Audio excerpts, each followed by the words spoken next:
தன்னுமை பறை அப்படின்னு ஒரு பறை இருக்குது. வயலில் அறுவடை செய்கிறதுக்கு முன்னாடி குழந்தைங்களை எல்லாம் கூப்பிட்டுட்டு வந்து டக் டக்கு டக் டக்குன்னு அந்த தன்னுமை பறையை அடிக்க சொல்லுவாங்க. அது எதுக்குன்னா, அங்கே சிட்டுக்குருவிகள்லாம் கூடு கட்டி குஞ்சு பொரித்து முட்டையிட்டு வச்சுருக்கும். அந்த முட்டையெல்லாம் குஞ்செல்லாம் அறுவடை சமயத்தில் ஒரு 40-50 பேர் உள்ளே இறங்குறாங்க. இவங்க எல்லாரும் உள்ளே இறங்கும்போது எல்லாம் கலைஞ்சு போயிடும், குஞ்செல்லாம் இதாகிடும். அதுக்காக அவங்களுக்கு பறையடித்து சொல்கிறாங்க, விஷயத்த சொல்கிறாங்க. ஒரு 3 நாளைக்கு இந்த மாதிரி குழந்தைங்க டக் டக் டக் டக் டக்குன்னு தன்னுமை பறையை அடிச்சுட்டே இருப்பாங்க. இதனால இந்த சிட்டுக்குருவிகள்லாம் கொஞ்சம் இடம் பெயர்ந்து போயிடும். ஆனால் சிட்டுக்குருவிகளும் அந்த வேண்டாத பூச்சிகள் எல்லாம் அந்த நெல்லில் இருக்கிறதெல்லாம் சாப்பிட்றதுனால விவசாயிகளுக்கு அது நல்ல விஷயம்.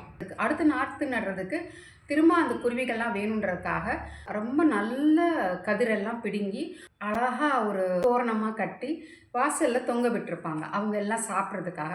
அவங்க சாப்பிட்டுட்டு அங்கேயே கூடு கட்டுறதுக்கும் ஒரு பானையில் சின்ன பானை இதெல்லாம் ஏற்பாடு பண்ணி வச்சுருப்பாங்க. அது ஊர்க்குருவி ஆகிடும். இப்போ சிட்டுக்குருவிகள் வயலில் இருக்கிறது வீட்டுக்கு வந்து வீடு கட்டும்போது ஊர்க்குருவி ஆகிடுது.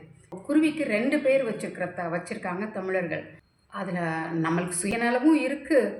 அந்த குருவிகள் நம்மளை விட்டு போகக்கூடாதுன்ற ஒரு நல்ல எண்ணம், நம்ம வயல்களை நெற்கதிர்களை காப்பாற்றணுன்ற ஒரு சுயநலமும் இருக்குது.